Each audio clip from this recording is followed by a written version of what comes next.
बीवी तो इनकी हूँ। अरे चलिए चलिए, आपके घर से रिश्ता करेंगे हम, थूके बिना मेरी बेटी ऐसे लड़के पर। इन लोगों से बहस करने का कोई फ़ायदा नहीं है जी। इनको अपने बेटे के लिए लड़की नहीं, अपने घर के लिए काम वाली चाहिए, काम वाली। ये लो बोली, मोटी ढोल बोली। तूने मुझे मोटी ढोल बोला? मैं मोटी तो तू चिमड़ी छिपकली। रिश्ते की बात करने तो ऐसे मेरे आगे पीछे डोल रही थी। भाभी जी, आपसे सुंदर दुनिया में कोई नहीं है। क्या मेंटेन रखती हैं आप खुद को? अरे अब फैक्ट्री ऐसी है तो प्रोडक्ट तो अच्छा ही होना है। और अब मुझे मोटी ढोल बोल रही है? जो औरत 1 घंटे में इतनी बदल सकती है वो आगे क्या ना करती।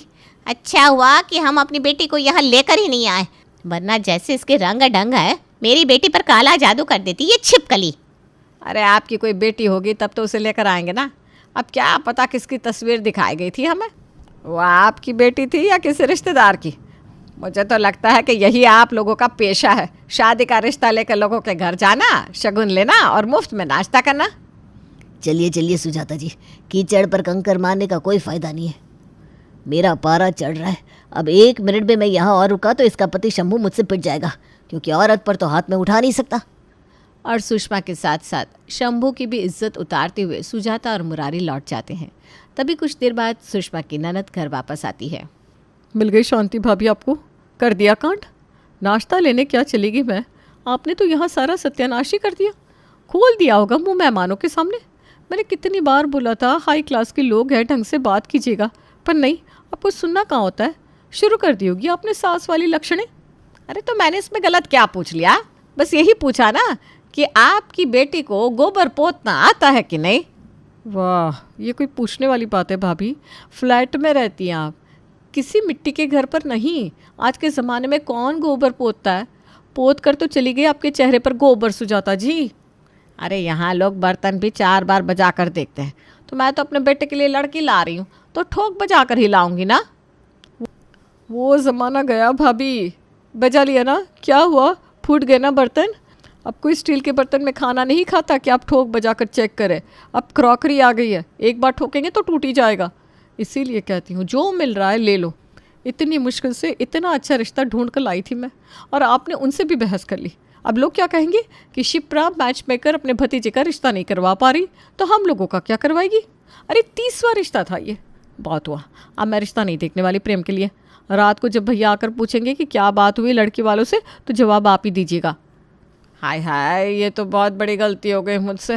जोश जोश में मैं ये भूल ही गई थी कि प्रेम की शादी करनी कितनी ज़रूरी है। अगले 6 महीने में उसकी शादी नहीं हुई तो फिर 10 साल तक नहीं हो पाएगी। हे भगवान, अब क्या होगा? आप ही कुछ कीजिए। दीदी पता नहीं मुझे ना कभी कभी क्या हो जाता है। पर कहते हैं ना, अब पछतावे होत क्या जब चिड़िया चुग गई खेत। और यहाँ चिड़िया सिर्फ खेत चुग कर नहीं गई थी, खेत उधड़ कर गई थी। रात को शंभू और प्रेम दुकान से वापस लौटते हैं। तुझे क्या ज़रूरत थी शिप्रा बाजार जाने की? तो जानती है ना तेरी भाभी कैसे दिमाग की है, कोई हाथ पकड़ा है तो सीधा गर्दन पकड़ लेती है। अरे क्या ज़रूरत थी आपको लड़की वालों को इतनी उंगली करने की? किसी लड़की को प्रेम में कमी नहीं लगती फिर भी रिश्ता नहीं हो पाता। क्यों? क्योंकि आपकी बोली के कारण। लड़की को ये आना चाहिए, वो आना चाहिए। अरे बैठ कर दिखाओ, चल कर दिखाओ। दिखा दिया ना चलकर, चलते चलते चली गई वापस अपने घर। सभी एक साथ सुषमा पर टूट पड़ते हैं। सुषमा फूट फूट कर रोने लगती है। हो गई गलती, बहुत बड़ी गलती हो गई मुझसे। शायद मेरी किस्मत में घमंडी सास बनना लिखा ही नहीं, पर अब मैं कसम खाती हूँ अपने मुंह पर सेलो टेप लगा कर बैठी रहूँगी। दीदी आप मुझे लिख कर दे दीजिएगा कि लड़की वालों के सामने क्या बोलना है क्या नहीं। मैं बस उतना ही बोलूँगी, प्रेम की कसम बस। पूरी दुनिया में एक प्रेम ही तो था जिसकी झूठी कसम सुषमा कभी नहीं खा सकती थी। और अब सुषमा पूरी तरह बदल कर लड़की के परिवार वालों से मिलना शुरू कर देती है। हमें तो कोई दिक्कत ही नहीं है, जैसे रहना है रहे लड़की, बस हमारे प्रेम को खुश रखे। देख लीजिए बहन जी, फिर बाद में अगर आप ये कहेंगी कि आपकी बेटी हमें खुश नहीं रख रही तो फिर मैं नहीं मानूंगी। अरे बिल्कुल मत मानिएगा। लाइए कोरा कागज़, लिख दूँ क्या स्टैम्प पेपर पर? लाइए लिख देती हूँ। भगवान की दया से सब कुछ है मेरे पास। बेटियों को अच्छे घर में ब्याह दिया, अब बस एक ऐसी लड़की हमारे घर आ जाए जो मेरे प्रेम को खुश रखे। मुझे और इन्हें कौन सा चांद सितारों के साथ जीना है? हमने तो देख ली ज़िंदगी, अब तो जो निभाना है इन दोनों को ही निभाना है। अब बोलिए गीता जी, अब भी कोई डाउट है? जाओ प्रिया बेटा, जाकर प्रेम से अलग से बात कर लो। देखो बेटा, हम बड़े मॉडर्न ख्यालातों के हैं। तुम दोनों को घूमना फिरना हो तो आराम से घूम फिर कर एक दूसरे को जान लो, समझ लो। कोई 2 दिन की बात थोड़ी ना है, पूरा जीवन बिताना है साथ में। पूरा समय लो, हमें कोई दिक्कत नहीं है। अब साथ तो तुम दोनों को रहना है, हमें थोड़ी ना। हाँ, हम तो आज है कल नहीं। अब होने वाली सास के मुंह से ऐसे मोतियों जैसे शब्द झड़ रहे हो तो कौन ही चांस लेने से डरेगा। प्रियंका इस शादी के लिए हाँ कर देती है। बहुत अच्छा लड़का मिल गया बेटा। भले तू जॉइंट फैमिली में जा रही है, पर बाकी लोगों के आगे पीछे मत डोलते रहना। पहले अपने और प्रेम के रिश्ते को मजबूत करने में समय लगाना, वरना अक्सर ऐसा ही होता है, लड़की बहू बनकर रह जाती है और बीवी बन ही नहीं पाती। देखा नहीं कैसे तेरी सास, बुआ सास प्रेम को लेकर कितनी पजेसिव थी। अगर बाद में तेरे और प्रेम के बीच में अनबन हुई ना तो ये सब तो कह देंगे, हमने तो कहा था तुम हमारे बच्चे को खुश रखो, बस वो भी तुमसे नहीं हो पाया। आप फिक्र मत करो मम्मी, मैं प्रेम जी का पूरा पूरा ख्याल रखूँगी। अच्छी तारीख पर प्रेम और प्रिया की शादी हो जाती है। अपनी शादी के दूसरे दिन ही प्रिया सफ़ेद रंग के कपड़े पहनकर अपने कमरे से बाहर आती है, जिसे देखकर हॉल में बैठे मेहमान चौंक जाते हैं। अरे सुषमा, ये बहू विधवाओं जैसे कपड़े पहनकर क्यों आई है? सब ठीक तो है ना? ये पहले ही सास के जाने की तैयारी कर ली इसने। अरे शुभ शुभ बोल, मैं तो खुद हैरान हूँ। जाकर पूछती हूँ, कल लिया होगा कलेश प्रेम से। आजकल की लड़कियों का भी ना अलग ही ड्रामा होता है। अब बताओ, सुहाग रात पर क्या कोई अपने पति से बहस करती है? हो गई होगी तू मैं दोनों में, इसीलिए उसे दिखाकर ये सफ़ेद कपड़ों में आई है। मेरी सास भी ना ऐसा ही करती थी। सुषमा अपनी बहू के पास जाए इसके पहले ही प्रिया सभी के बीच आकर खड़ी हो जाती है। ये तो खुश लग रही है। सब ठीक तो है ना बहू? तूने ये सफ़ेद कपड़े पहने हैं। अच्छी लग रही हो ना मम्मी जी? मुझे पता था वाइट कलर मुझ पर बड़ा खिलेगा। आफ्टर ऑल ये मेरे पति का वाइट कलर जो है वो क्या ना मम्मी जी, आप तो जानती हैं इन्हें वाइट कलर कितना पसंद है, इसलिए मैंने अपने कमरे में चादर से लेकर पर्दे सब सफ़ेद रंग के लगा दिए और खुद भी वाइट कलर का सूट पहन लिया। पर प्रेम जी कहीं दिख नहीं रहे, पता नहीं कहाँ चले गए। उन्हें ये अपना नया लुक बिना दिखाए मुझे चैन नहीं आएगा। बाप रे, ये तो तू एंटीक पीस ले आई सुषमा। सच बता, ये अरेंज मैरिज से ही आई है ना? ये थी प्रिया की एंट्री अपने ससुराल में। कुछ देर बाद नई बहू की पहली रसोई की रस्म के लिए सभी डाइनिंग टेबल पर बैठे थे। सभी टेबल पर खाना आने का इंतज़ार कर रहे थे। बहू तो कब की रसोई में गई है, अभी तक आई नहीं। वही तो मैं देख रही हूँ, ऐसा क्या बनाने बैठ गई प्रिया जो 2 घंटे में नहीं बना। मैं देख कर आती हूँ। शिप्रा रसोई में जाती है और क्या देखती है कि प्रिया तो वहाँ है ही नहीं। वो भागती हुई हॉल में आती है। आपने फिर कुछ बोल दिया क्या उसे? भाभी, बहू रसोई में नहीं है। अगर शादी के दूसरे दिन ही बहू अपने मायके चली गई तो पता है ना समाज में कितनी बदनामी होगी हमारी। मुझे तो लगता है आप कुछ ज़्यादा सोच रही है बुआ जी। प्रेम भी तो घर पर नहीं है, आप प्रेम को कॉल कीजिए ना, हो सकता है दोनों साथ में कहीं गए हो। शिप्रा प्रेम को कॉल लगाने जाती है कि तभी हाथ में एक थैली लिए प्रिया अपने ससुराल वापस लौटती है। इतनी सुबह सुबह कहाँ चली गई थी तुम प्रिया? वो भी शादी के दूसरे दिन। हमारे यहाँ शादी के तुरंत बाद बहू ऐसे अकेले बाहर नहीं निकलती। अरे मुझे भी कोई शौक थोड़ी ना है बुआ जी घर से बाहर निकलेगा, पर वो क्या ना आज मेरी पहली रसोई थी तो मैं प्रेम जी की मनपसंद की सब्ज़ी बनाना चाहती थी और उन्हें पसंद है मशरूम। घर पर मशरूम था नहीं तो मैं मार्केट लेने निकल गई। मशरूम ढूंढने के चक्कर में 35 किलोमीटर जाना पड़ा मुझे, वहाँ से लेकर आई हूँ मशरूम। और प्रेम जी तो दुकान गए हैं, वो एक पार्टी आई थी उससे पैसे लेने के लिए। जब तक वो आएंगे तब तक सब्ज़ी तैयार भी हो जाएगी। ये लो मम्मी, तुम तो बेकार में टेंशन ले रही थी। जो भी है लड़की तो सही आ गई है प्रेम के लिए। अब तो सारी रस्में भी हो गई, अब खा पी कर मैं भी अपने ससुराल निकल जाऊंगी। पर ज्योति को खाना मिलता तब तो वो जाती। प्रिया खाना बनाकर सीधा अपने कमरे में जाती है। ये बहू सीधा अपने कमरे में क्यों चली गई? खाना नहीं परोसेगी क्या? वही तो मैं देख रही हूँ भाभी। बड़ी ज़ोरों की भूख लगी है मम्मी मुझे। अगर इन्हें पता चल गया कि मायके में मुझे भूखा रहना पड़ा था तो ये बड़े नाराज़ होंगे। तुम तीनों एक दूसरे की शक्ल ही देखती रहोगी या कुछ करोगी भी? चांद पर नहीं जाना, खाना लगा रहा है। सुषमा तुम परोस दो खाना तो मैं खाकर दुकान के लिए निकलूँ, 2 दिन से दुकान बंद है।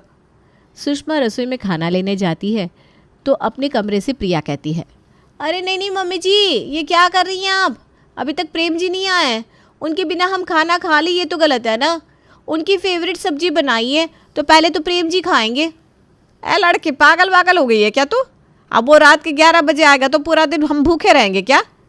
खाना मेरी रसोई में बना है इनके पैसे के राशन से, तो खाना तो हम खाएंगे ही। प्रेम का क्या भरोसा, वो तो अक्सर बाहर खा कर आ जाता है। अभी तक तो उससे इडली विडली भी खा ली होगी।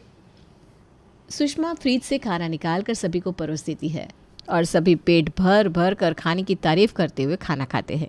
पर यह बात प्रिया को इतनी बुरी लग जाती है कि वो पूरा दिन अपने कमरे से बाहर ही नहीं आती। रात को जब प्रेम लौटता है तो प्रिया उसे लिपट कर रोने लगती है। अरे मेरा लड्डू क्यों रो रहा है, क्या बात हो गई प्रिया? तुम्हारे लिए सब्जी बनाई थी मैंने, सबने खा ली, तुम्हें ही खिला नहीं पाई मैं, मुझे बहुत रोना आ रहा है। ओ मेरा बच्चा, जब तुमसे शादी हुई थी ना तो बस शादी करनी थी इसलिए मैंने कर ली थी, पर अब तो लगता है मुझे तुमसे प्यार हो गया है। अब कौन सा पति नहीं चाहेगा कि उसकी बीवी उससे प्यार ना करे, पर प्रेम को पता नहीं था कि प्रिया का प्यार क्या रूप लेने वाला है। एक दोपहर सुषमा अपनी बहू के कमरे में आती है। कमरा छोड़कर बाहर आएगी कि नहीं? जब देखो शीशा निहारती रहती है। यह क्या है, तब से अपने बालों पर आयरन चलाया जा रही है। अरे इसमें से तो धुआं भी आ रहा है, गंजी हो जाएगी गंजी। आयरन नहीं है मम्मी जी, ये हेयर स्ट्रेटनर है, बालों को स्ट्रेट कर रही हूँ। वो क्या है ना, कल मैंने देखा कि प्रेम जी जिन लड़कियों को इंस्टाग्राम पर फॉलो करते हैं सबके बाल ना स्ट्रेट है, यानी इन्हें स्ट्रेट बालों वाली लड़कियाँ पसंद है। मेरे बाल तो कर्ली है ना, कहीं इन्हें इस कारण मुझसे नफरत हो गई तो इसलिए हेयर स्ट्रेट कर रही हूँ। अरे राम, सठिया गई है क्या तू? वैसे तो इंस्टाग्राम पर तेरा पति कुत्ते बिल्लियों के पेज भी फॉलो करता है, तो क्या कुत्ता बिल्ली बन जाएगी तो? चल ये सब छोड़, मेरे पेट में चूहे दौड़ रहे हैं। दाल चावल बना दे फटाफट। ठीक है मम्मी जी। किसी तरह धीरे धीरे दोपहर का खाना तो प्रिया निपटा देती है। अब बारी थी रात के खाने की, पर रात के खाने के पहले प्रेम के आने का टाइम हो जाता। अब पति परमेश्वर आ रहे हैं और प्रिया सजे धजे ना, ऐसे कैसे हो सकता था? शाम के 5 बजे ही प्रिया जाकर ड्रेसिंग टेबल के सामने बैठकर अपने चेहरे पर लीपा पोती करनी शुरू कर देती है और पूरे 2 घंटे यही करती रहती है। ये सब ना तेरे कारण हो रहा है शिप्रा। भाभी, लड़कियों से प्यार से बोलो। बोल लिया प्यार से, आ गई ये मूर्ति। अब इसका अचार डाले क्या हम? पहले तो दीदी आपका भतीजा है, शादी करवा लो, इतनी बड़ी मैच मेकर हो, और अब शादी हो गई तो सीधा शिप्रा। सच धज कर प्रिया बाहर हॉल में आकर बैठ जाती है। तैयार हो गई बेटा, बड़ी प्यारी लग रही हो। चलो अब किचन का भी थोड़ा काम कर लेते हैं। हाँ अरे बुआ जी, आप क्या कह रही हैं? अभी मैं किचन में गई तो छौंक के कारण मुझे छींक आ जाएगी, तो मेरा मेकअप इधर उधर हो जाएगा, मेरे बाल ख़राब हो जाएंगे। मैं ये रिस्क नहीं ले सकती। प्रेम जी को ना बिल्कुल सजी धजी ऐसी लड़कियां ही पसंद है। अब खाना तो बनाना ही है भाभी, चलिए रसोई में हम ही कुछ बना कर खाएंगे। उस दिन तो अपने पति के खाने को लेकर 35 किलोमीटर चली गई थी, तो अब तुझे टेंशन नहीं हो रही है क्या खाने की? आप ही ने बताया था ना मम्मी जी कि वो बाहर खा कर आ जाते हैं। मेरी बात हुई थी उनसे, आज उन्होंने दुकान में ही कस्टमर के साथ खाना खा लिया था। और मेरा क्या है, आप जो बनाएंगे मैं वही खा लूँगी, वरना ऑर्डर कर लूँगी। वैसे भी आप तो मुझे इसीलिए लेकर आई हैं कि मैं प्रेम जी को खुश रख सकूँ, है ना मम्मी जी? सुषमा अपनी बोली के कारण बुरी तरह फंस गई थी। मुझे ऐसी लड़की चाहिए जो मेरे बेटे को खुश रख सके, बाकी हमें क्या। सुबुक तो अब इस लड़की को क्या लगता है कि मेरे रहते हुए काम चोरी कर लेगी? काम तो मैं इससे निकलवा कर रहूँगी। सुषमा प्रेम की अलमारी से उसके सारे कपड़े निकाल कर प्रिया को धोने देती है। ये तेरे पति के कपड़े हैं ना? पता नहीं कितने दिन से धुले नहीं। वैसे तो मैं ही धोती हूँ, पर अब तू आ गई है और तेरा पहला हक बनता है प्रेम पर, तो तू धो ले कपड़े। और हाँ, इन कपड़ों को ना हाथ से ही धोना, वरना प्रेम नाराज़ हो जाता है। सुषमा एक ढेर कपड़े अपनी बहू को देकर वापस आकर हॉल में आकर बैठ जाती है।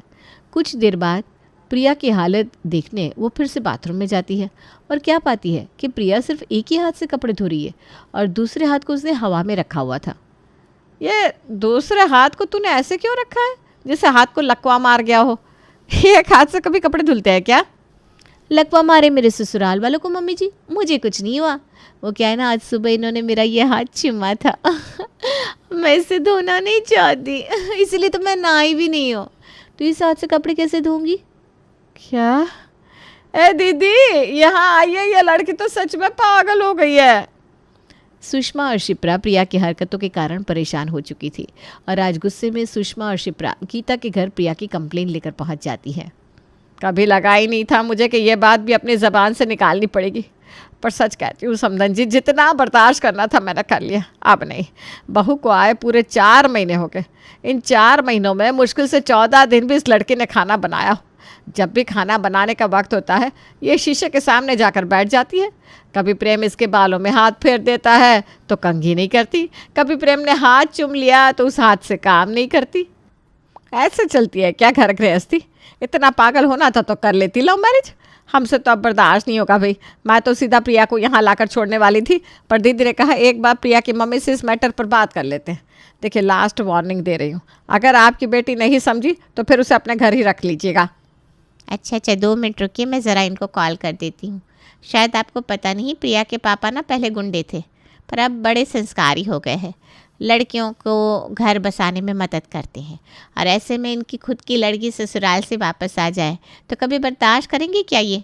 आपको याद है ना आपने लिख कर क्या दिया था मुझे? प्रिया सिर्फ प्रेम को खुश करने पर ही फोकस करेगी। अब आप बात से पलट रही हैं। हाँ, अगर मैं कोर्ट में ले गई ना वो पेपर, तो धोखाधड़ी के केस में आप जेल जाएंगी। तो जो चल रहा है चलने दीजिए ना, शांति रखिए आप। हाँ, चल चल शिप्रा।